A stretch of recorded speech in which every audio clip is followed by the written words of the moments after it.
Lynn awoke, uncomfortable and confused. She battled to open her eyelids for what seemed like an age, but in reality was probably only a few seconds. Her addled mind found the familiar sight of her bedroom ceiling comforting.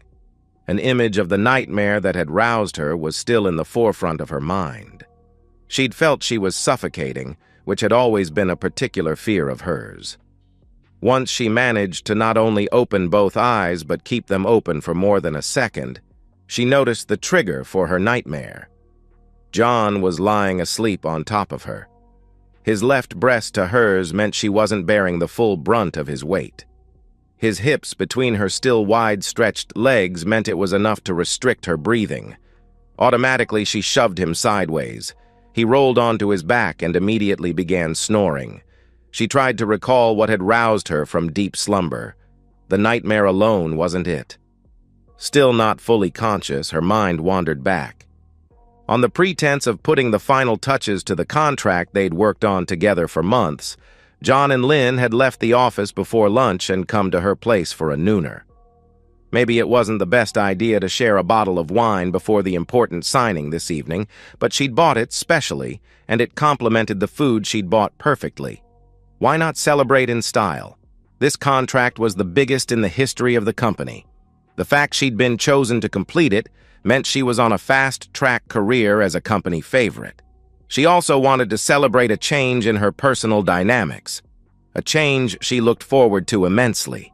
That dragged her mind back to the man slumbering beside her. She'd fallen into bed with John about 6 weeks before.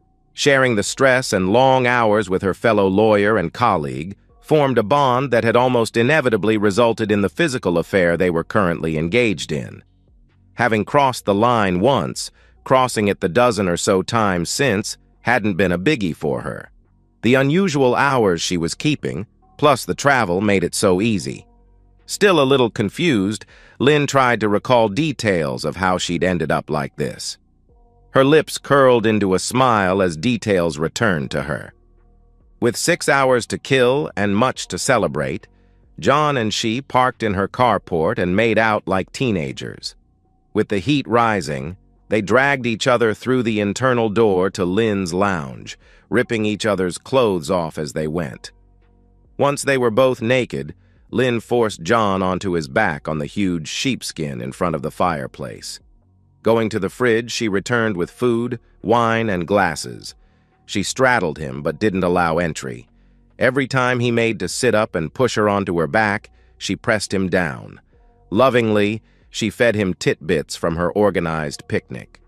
She cracked the bottle of red and poured 2 glasses. Not being able to lift the glass to his lips from his helpless position, Lynn took a long draught from John's glass, held it in her mouth, then transferred it to John's via a deep kiss. Ah, this is the life, Lynn recalled thinking. Nice food, nice wine, and the anticipation of great intimacy to come. How could it be better?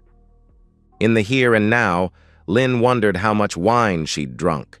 With effort, she thought back. Alternating mouthfuls for her, then ones for John, they damned near finished the bottle. That probably accounted for the metallic taste, coating the inside of her dry mouth. With a hunger for food satisfied, Lynn recalled retaining the last swallow of her second glass in her mouth. Knowing she had only a few moments of his helplessness left, Lynn reached over and took a mouthful of John's glass. Things became a little blurry after that. Memories of John pushing her off him, reaching down to sling her over his shoulder, and the heavenly trip up the stairs. She distinctly remembered him throwing her on the bed before doing the deed. Then, what? Lynn, still groggy, was confused. Not only by the lack of memory, but by the failure of the just recalled memories to excite her more than they were. A few seconds' concentration solved that last mystery. Her bladder was giving out urgent signals. Very urgent. With a supreme effort of will, she cast her grogginess aside, rolled off the bed, and staggered to the bathroom. She sat and relieved herself. The sheer length of time it took gave her time to notice outside inputs more. Weak light was spilling through the frosted glass of the bathroom window. The dawn chorus of twittering birds automatically triggers happy memories from a comfortable and contented life. Damn! Dawn chorus. Not even pausing to wipe herself, Lynn launched into the bedroom and looked desperately at the bedside clock. 7:46 shone malevolently back at her. Her subconsciousness desperately tried to lie to her and make her believe it was still light at 7:46 p.m. at that time of year. It failed. The last shreds of lethargy and delusion were swept away by a terrible realization.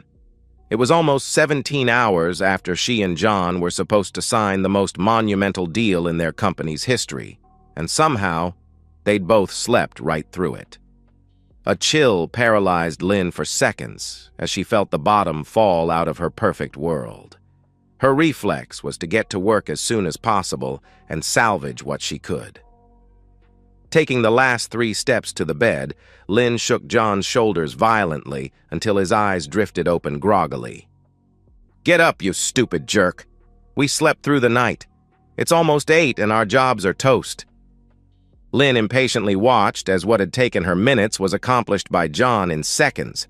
He went from looking dazed to horrified. He jumped out of bed, staggered, then headed off downstairs to get his clothes. Lynn followed, almost pushing him down the steps in her haste. She instinctively knew that any further berating of him would slow him down, so she settled for giving him dirty looks. Even forgoing the time needed to put on her bra and just throwing on her discarded blouse and panties, John was fully dressed ahead of her. She had just picked up her pants, and he was sitting on the couch putting his shoes on when something made her look towards the front door. Confused, she noticed it was partially open with only the safety chain holding it back. Vague recollections of the sound of it being opened and rattling against said chain itched against her consciousness as being the cause of her arousal from slumber some few minutes earlier. She was still looking at the cracked door when a shadow moved against it. Something long whistled through the crack and hit the chain. The screws flew from the mounting bracket. The latch swung through an arc and smashed the glass pane above before the door crashed fully open. The sight that met Lynn and John could only be described as anger incarnate. Only a little over 5 feet tall but almost as wide, the woman of obviously Mediterranean origin stood there. The axe dangled from one meaty arm. Her eyes blazed as she glared around the darkened room before settling on the seated man and half-naked woman. Lynn heard, "Oh, hell, Maria!" gasped behind herself. "You little jerk! They were right! You've been doing the dirty on me while I've been out of town nursing Mum." If the irate, beweaponed she-devil uttered anything coherent after that, it was lost on Lynn. Seeing the axe raised and the first step towards them, she made for the stairs, only slightly hampered by the fact she had one leg in and one out of her pants. Halfway up, she was pushed the rest of the way by John taking the steps 3 at a time. They raced together to the only refuge available, the master bedroom. Through the locked door and their own panicked gasping, they heard solid footsteps clumping up the stairs. A moment's silence was followed by the crash of an axe thudding into the door. The flimsy barrier moved enough that it was obviously not going to be a permanent defense. Lynn retreated to the door of the balcony and threw it open. Internal debate on whether she was desperate enough to make the 3-meter drop was cut short as the tip of the axe finally made it through the wooden door. The sight of John accelerating towards her pushed the decision.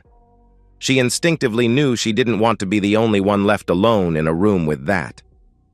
Turning around, she grabbed the rail, forced her body over it, and lowered herself to her full stretch.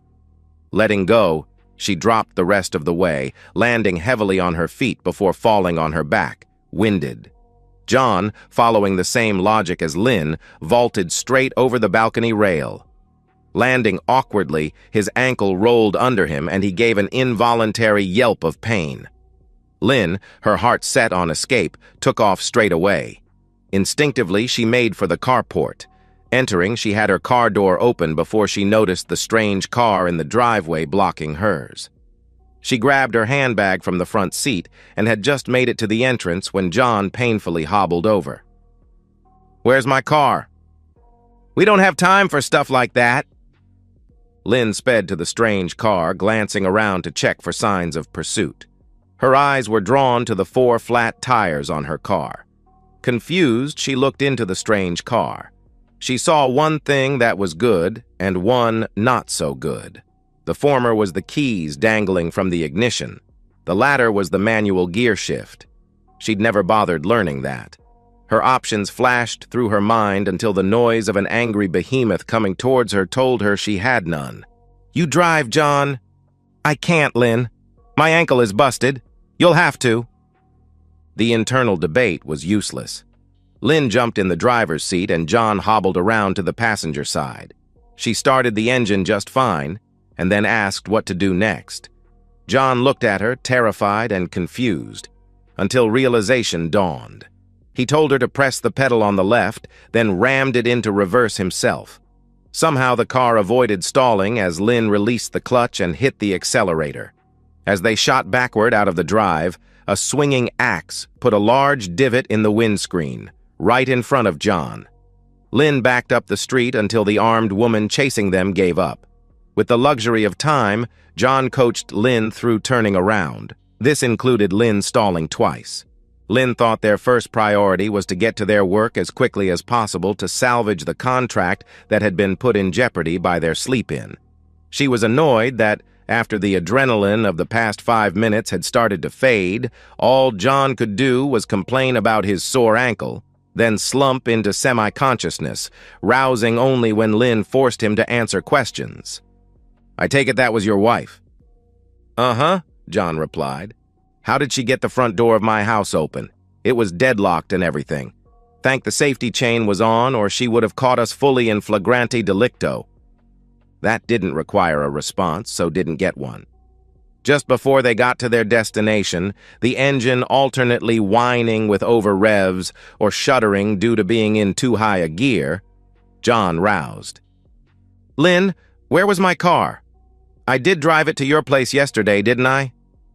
Lynn didn't respond. She was still a little disoriented by the loss of a big whack of time. Then being awoken this morning at a time she didn't expect, and in a very stressful manner, well, that threw her. She was only half listening to John's next words. "Can we stop for a coffee or something? My mouth feels like it's had a hamster sleeping in it. How much did we drink yesterday?" That brought to mind the taste Lynn still had in her mouth. She ran her tongue over her palate. There it was, a sharp, metallic taste.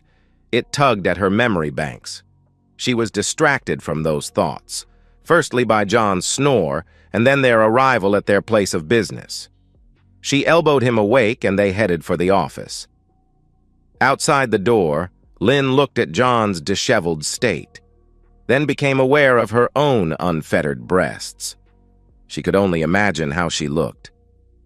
"Let's go into the bathrooms and clean up a bit. Meet me in my office, then we'll go and see Mr. Biggs." Neither took any notice of the receptionist picking up the phone as they headed for the stairs. They were each heading for the bathroom on their floor when they heard their names called. Mr. Biggs, the managing partner, was standing outside his office door. They couldn't ignore his crooked finger gesturing them both to enter his office. Preceding them in, he closed the door firmly, then walked behind his desk, glaring at them the whole time. Lynn saw herself reflected in John's unkempt hair, rumpled clothes, and haggard looks. Finally, Mr. Biggs broke the silence. "Care to give me some explanation on why I spent all last night and this morning trying to salvage a contract after you stood up our client? Why I couldn't get either of you bozos on the phone when they rang me at 6 last night?" Lynn ran various responses quickly through her mind. This was not good. It could put her career back a couple of years. This allowed a still groggy John to answer the uncomfortable questions. "Sorry, boss. We slept in." This response, coupled with their appearance, including Lynn's smeared makeup and improperly buttoned blouse, told Mr. Biggs all he needed to know. In all his career, he'd never seen two such talented rising stars commit professional suicide quite so effectively. He paused as a plan formed in his mind. Maybe he could salvage the contract, but only if he offered the clients a couple of heads on a platter. You two are suspended pending an investigation into your behavior. I suggest that you clean out your desks now. It may save you time later and save me the need to lay eyes on your stupid faces ever again. Lynn and John both bowed their heads in shame. John turned for the door first, followed by Lynn. Mr. Big's next words were so soft, she almost missed them. This will devastate your husband, Lynn. Whenever we play golf together, it's always, Lynn did this, or Lynn said that. I don't know how I'll be able to face him after this. That almost made Lynn stumble as she began the walk of shame to her office. Just outside the door, they were intercepted by the assets manager. John, where were you last night? Where is your company car? John shook his head. This is serious. Did you drive your car last night? I don't think so. I went to sleep yesterday afternoon and didn't wake up until this morning. My car was missing. Did you report it stolen to the police? He asked. John just shook his head again. Well, if I was you, I'd call the police straight away. They rang this morning to see who was assigned that car. Apparently, whoever stole it from your place used it to ram raid the local biker hangout. 2 of their guys were injured when it came through the wall of their clubhouse. You might want to think of a more convincing alibi before you call them. John turned to look at Lynn in utter confusion. She had no answers to give him. Lynn strode and John hobbled to their respective offices. As they left with their personal effects in file boxes, they had to endure the indignity of the admin manager looking through the boxes to ensure no company equipment or data was being removed. Their colleagues stood silent witnesses as they were escorted to the door. They put the boxes in the back of John's wife's car. Lynn pushed John away when he came in for a comforting hug. All that had happened in the last hour was because he didn't wake them up yesterday afternoon. Still stunned, they both sat in the front seat collecting their thoughts. John in the driver's seat. Lynn looked at herself for the first time that day, then at John, and saw them as their boss had. How bloody stupid had they been? John proved he was finally back to reality when he spoke next. Job and marriage toasted in one day, wow! Lynn was about to rip into him for his inane and unhelpful comment when a screech of tires drew their attention to the car park entrance. John gasped at what he saw. Damn! Carlos! He quickly started the car and gasped as his injured ankle depressed the clutch pedal. They took off, heading out the entrance. They passed John's wife in the passenger seat of the strange car. The driver was big and angry. He glared at them as they passed. Who the hell is Carlos? Asked Lynn. My wife's brother. He's bad news. I'm talking mob bad. He spent more time in jail than out, and he has never liked me. His first spell in the joint was because he beat up some guy at school for saying Maria was easy behind her back. Now you tell me, you clown, replied Lynn. As John sped away, Lynn was relieved to see the other car boxed in as it tried to do a quick U-turn. Lynn directed John to make a couple of quick turns as soon as they were out of sight. 5 minutes later, there was no sign of pursuit, and they were on one of the freeways through the city. They discussed where to go, but could come to no agreement. Obviously, John's house was out of the question, and now they knew that Maria was aware of where Lynn lived. So was her place. They were no closer to deciding a destination when John reached the dashboard and turned on a device. He explained that it was his wife's habit of listening to the police radio channel. It's legal unless a person uses the information so gained in any way. The airwaves were busy giving the license plate number and description of the car they were in. It had been reported stolen and was linked to the ram raid of the previous night. Lynn and John had no time to digest this before they saw flashing lights off to the side and heard the sirens wailing. Lynn turned to see a motorcycle policeman alongside them, with the rider gesturing for them to pull over. She told John to obey. The police motorcycle pulled in right in front of them. The cyclist got off and unhurriedly removed his helmet before walking towards them, looking at the broken windscreen. The pair sat silently as the policeman leaned in John's window. To their amazement, he asked if they knew it was illegal to drive with the screen in that condition. With relief, they realized he hadn't heard the recent bulletins. John gave his name and address because he couldn't produce a license. They held their breath as the copper returned to his bike, retrieved an iPad-type device, and began tapping away. He'd just looked back at them with alarm when their attention was drawn to the sound of loud, decelerating Harleys. They were going the opposite way, about 10 of them. The last few of them had their heads turned towards Lynn and John.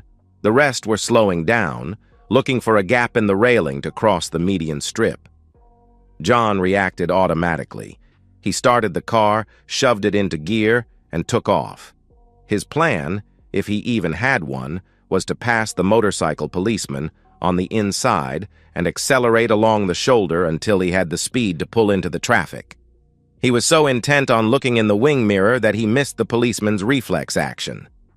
Hearing the car start behind him, the policeman stepped away from the bike and the road. Lynn's yell came too late to stop him from hitting the guy with the offside wing. Stopping wasn't an option, so John continued to accelerate. In her mirror, Lynn watched in horror as the policeman tried to roll onto his feet, an impossible task with his legs sticking out at such an unnatural angle. Lynn vented her spleen at her chauffeur. John, trying to ignore her, just pulled into the flow of cars, then wove in and out of the traffic at well above the posted speed. With no sign of pursuit, John took the second next exit and headed away from the freeway on increasingly minor roads. They both cringed whenever they saw a motorcycle. 5 minutes later, they spotted a shopping center car park and pulled in to let the aftermath of the adrenaline rush wash over them. Lynn kept up a steady stream of abuse at both John's judgment and driving skills. He closed his eyes and tried to blot her out. He vaguely wondered which of his pursuers he should worry about the most. The police would lock him up and destroy what was left of his career. If he was lucky, the bikers would just beat him up, maybe even cripple him. No, they were wimps. The real threat was Carlos. If he almost killed the kid in school because he bad-mouthed his sister, how much trouble was John in?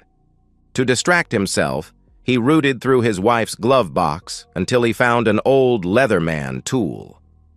After explaining his plan to Lynn, she stood guard while he removed the license plates from the car next to theirs.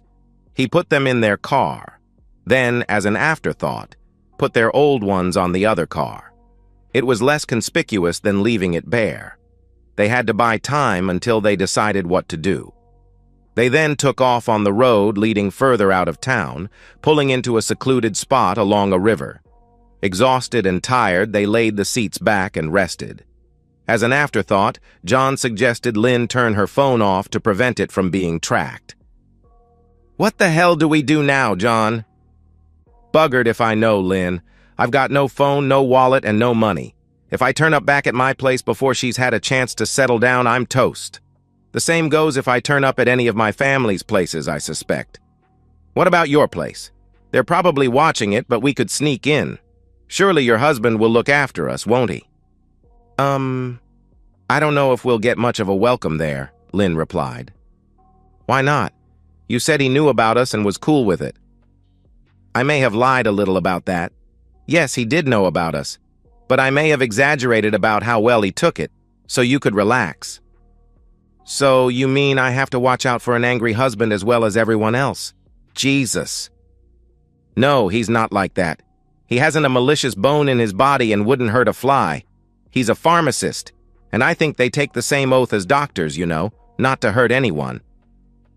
"So he didn't take the news well then?" asked John. "No, he confronted me last week. Knew your name and everything. Gave me an ultimatum. Me.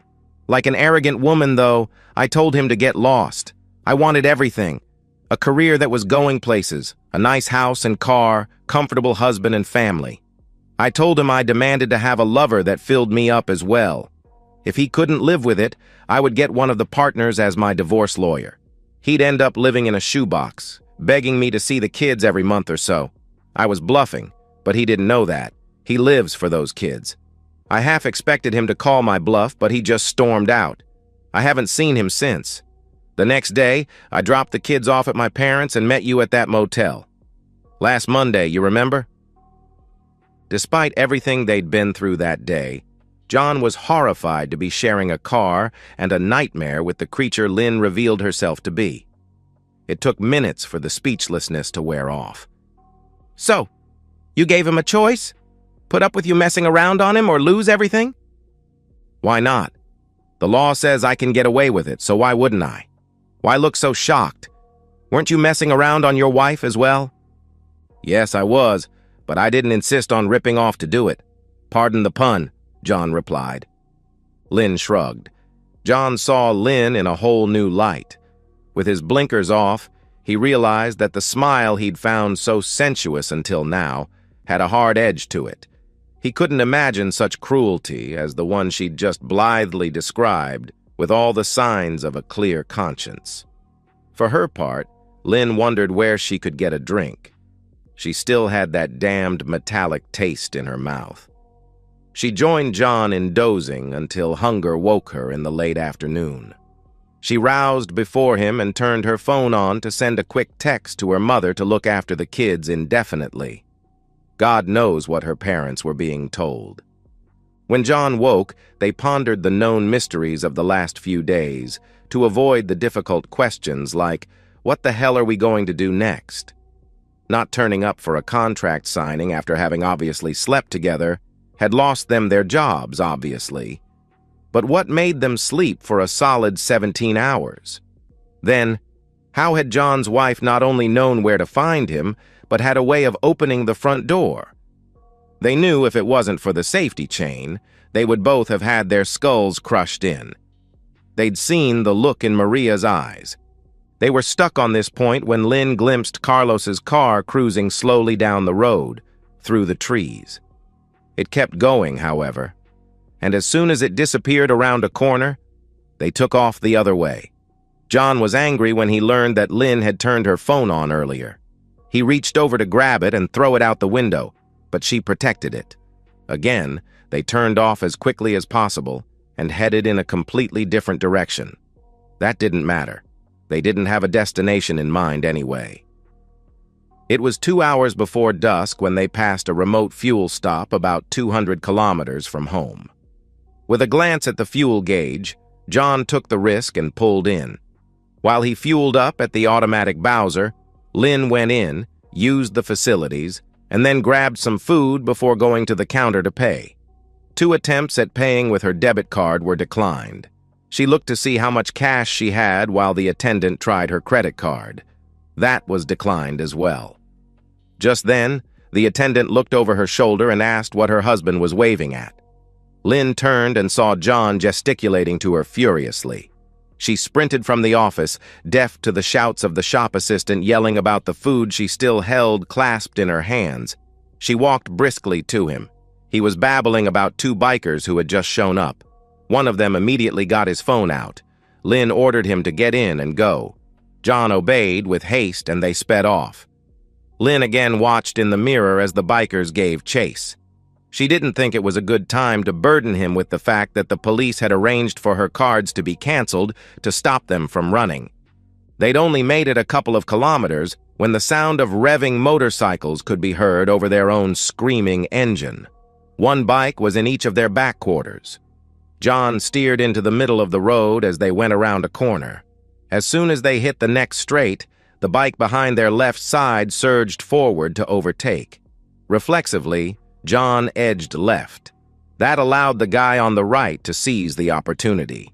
He was level with the rear door before John saw him in the mirror. Purely on instinct, he swung the wheel to the right. He didn't hit the bike, but the cyclist's own reflex was to bear off, right off the side of the road. Lynn looked on in fascination as the bike went into the spoon drain before catapulting the rider off. She watched as his mate slowed and turned to assist him. John, with adrenaline running high, asked Lynn if she'd seen what was on the cyclists' jackets. When she said that it showed a guy in a Mexican-style sombrero, John groaned and explained that was the bandidos. a club with a violent reputation. Both driver and passenger anxiously watched the fuel gauge. John had only just started fueling up when the bikes arrived. Right on dusk, with the fuel gauge wrapped around the peg, John pulled off into a quiet country lane and killed the engine. In the last light of day, they could see some farms and outbuildings several hundred meters away. Sitting separate from everything else on a stand was what looked like a 10,000-liter tank, complete with a hose and nozzle. John reconnoitered in the gloom of early evening. Lights were on in the farm building, but otherwise no one was in sight. He checked that the fuel nozzle wasn't locked, and liquid came out when the trigger was pressed. He looked around in the gloom for some sort of container, but found none. He debated whether or not to turn his phone on and use the torch function. Concern about being traced through it won over the urge to keep moving. John returned to the car and, with Lynn, hunkered down to wait. The plan was to wait until midnight, push the car to the Bowser, fuel it up, and continue running. To while away some of the time until the lights went out on the farm, John and Lynn started talking about the strange events of the last day and listing who was after them. First, they'd fallen asleep while making love on Lynn's bed. That in itself wasn't strange, but sleeping for 17+ hours was. Unconsciously, Lynn grabbed the remains of the packet of potato chips she'd shoplifted from the roadhouse. Maybe they would remove the lingering taste from her mouth. Much of what happened since they woke that morning, or was it a week ago, was caused by John's car apparently being used to ram raid the local biker hangout. Obviously, it had been stolen, and given time, John could have convinced the bikers of that. That was all a little academic now after they'd injured one or worse, escaped from the roadhouse. Through the slightly optimistic eyes of those in these types of situations, they reviewed the motivations and intentions of those arrayed against them. John thought that his wife and brother-in-law would be satisfied by a light beating followed by a rapid wife-centric divorce agreement. The police? What did they know? Only that he'd knocked over and injured an officer and failed to stop. The failure to stop was justifiable, given the bikers. Would the injury result in jail time? They both considered it a small possibility. It was a justifiable accident, after all. That left only the bikers.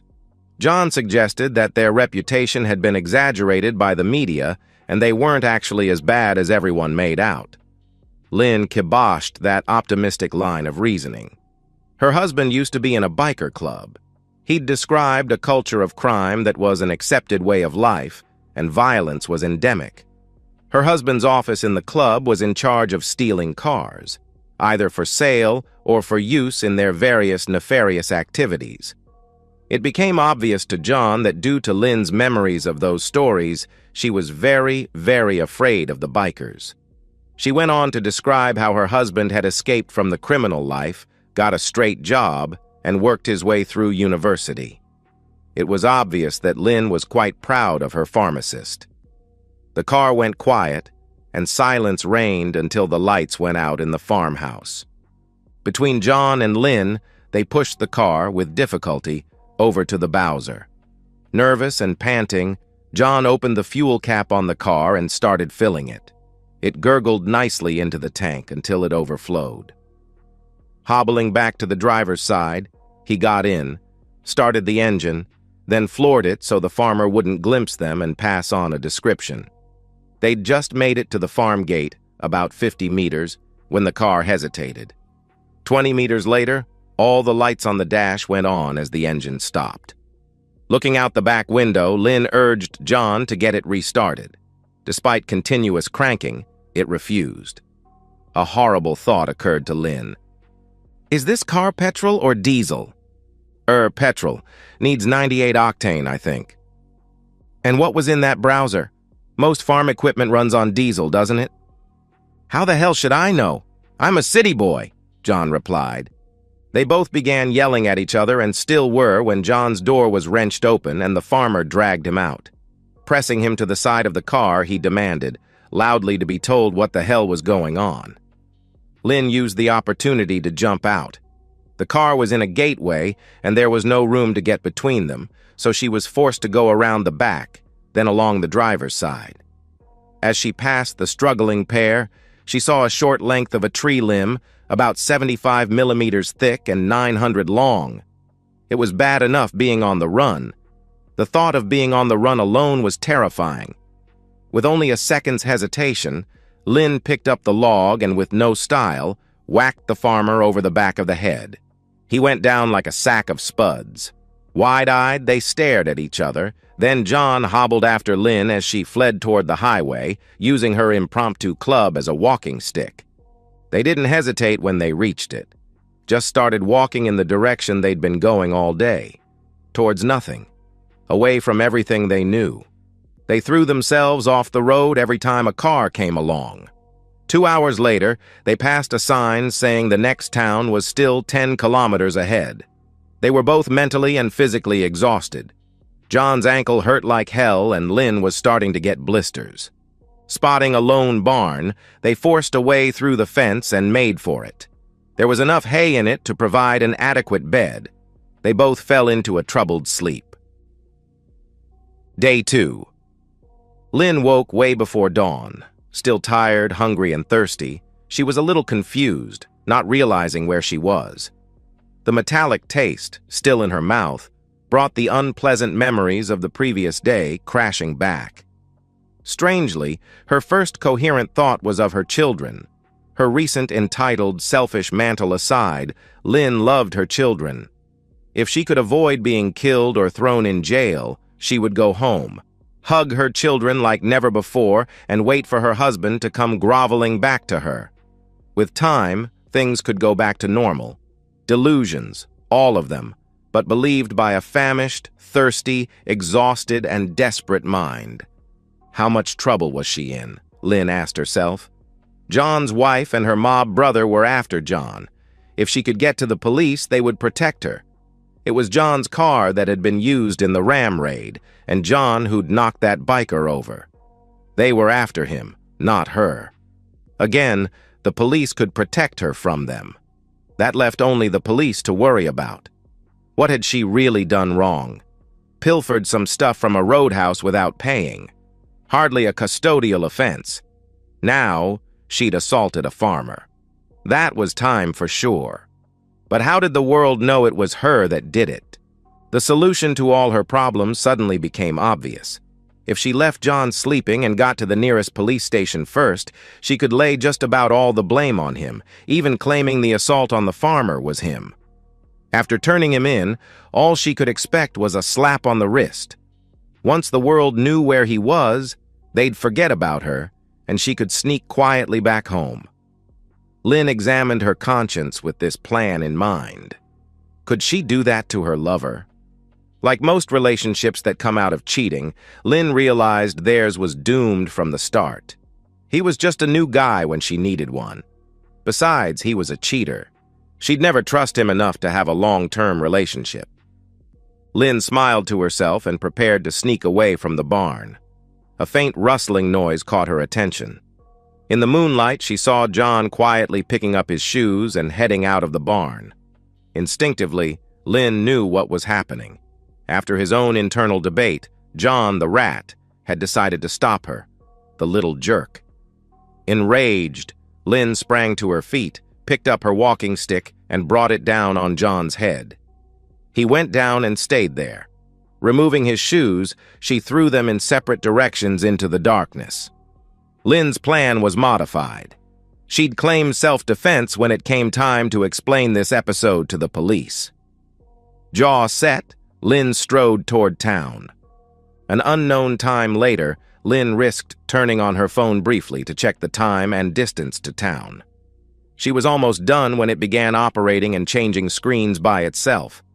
In a panic, she realized that it was being controlled remotely. Only one person could do that, the person whose phone it was paired with. Why would her husband be trying to find her? No, she thought. The police must have insisted he give them his phone. Lynn quickly removed the battery and restarted toward town, ears ever vigilant for the sound of approaching traffic in the pre-dawn darkness. As she walked, she plotted. She would accept her rap on the knuckles, then demand her husband come back home. If he played up, she'd use her secret fund, siphoned off her salary into a separate bank account, to divorce his back. Not working and not in a hurry to get another job, she'd demand maximum child support while making it impossible at every turn for him to see the kids. After the appropriate amount of groveling, she might take him back, and this time, if he objected to her taking a new lover, he'd know exactly what was in store for him. Before she was a third of the way to town, even her seething rage couldn't mask the pain of her feet from the inappropriate footwear. Even her blisters had blisters. But stagger into town she did. The police station was halfway along the main street, but a sign on the door said it wasn't manned until 9 a.m. She guessed it was around 7, so sat on the step to wait. She had no idea how much time passed, but gradually became aware of a mounting roar. It penetrated her overloaded, tired brain that it was the sound of motorcycles. Many, many motorcycles.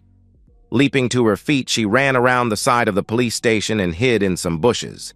As she peeped out, she saw pairs of bikers stop every 50 meters or so down the main street, get off, and look around.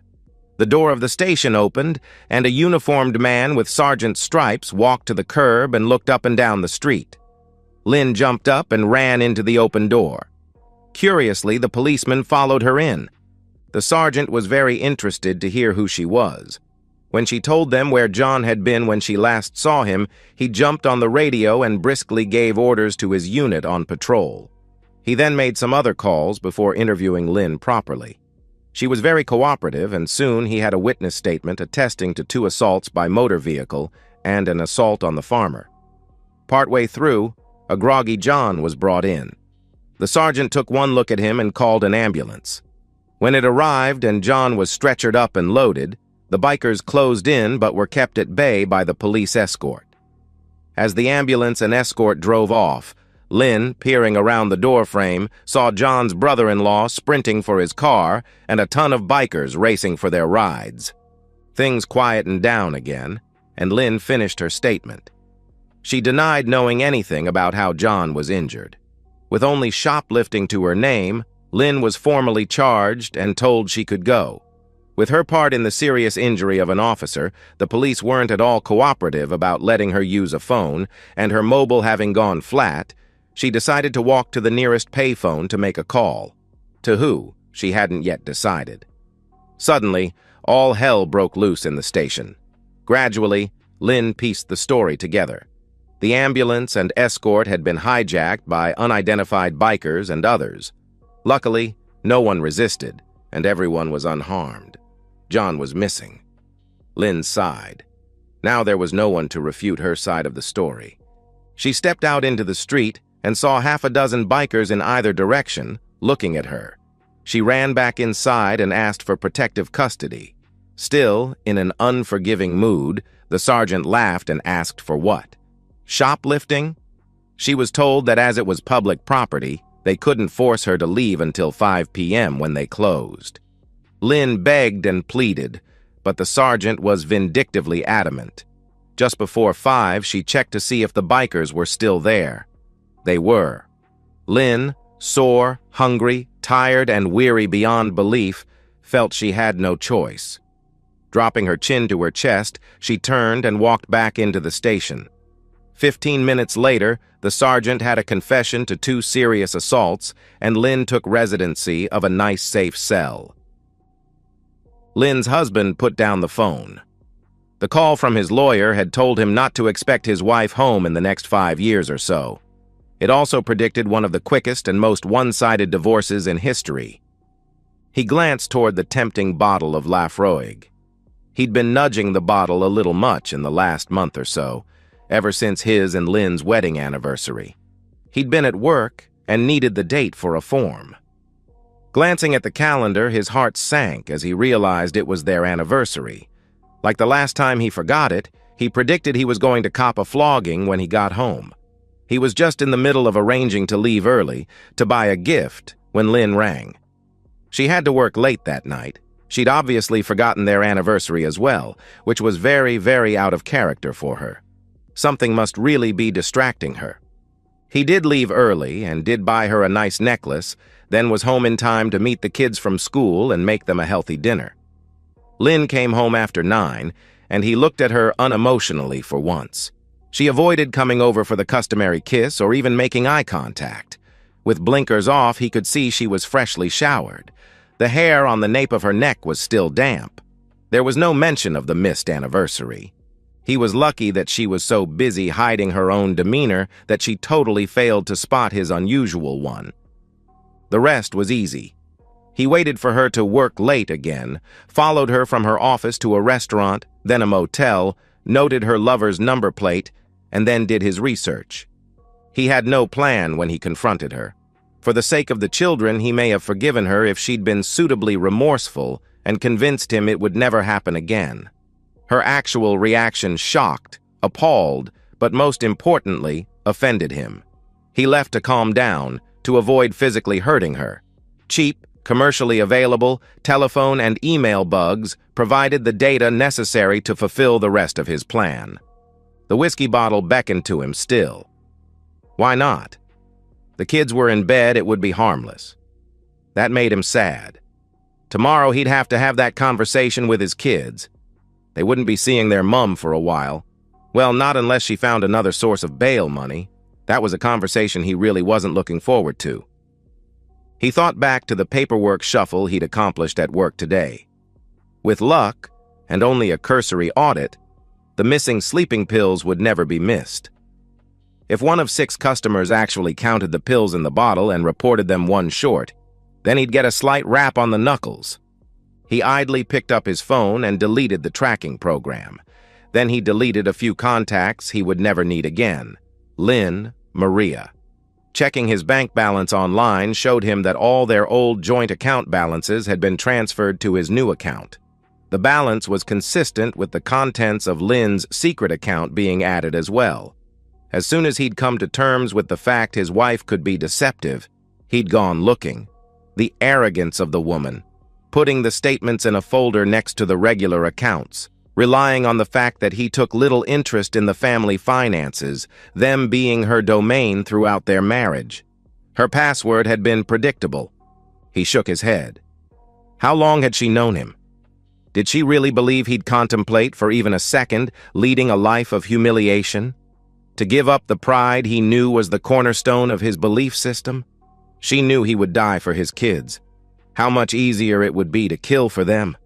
He rubbed his sore knee. Bloody cheap Japanese cars.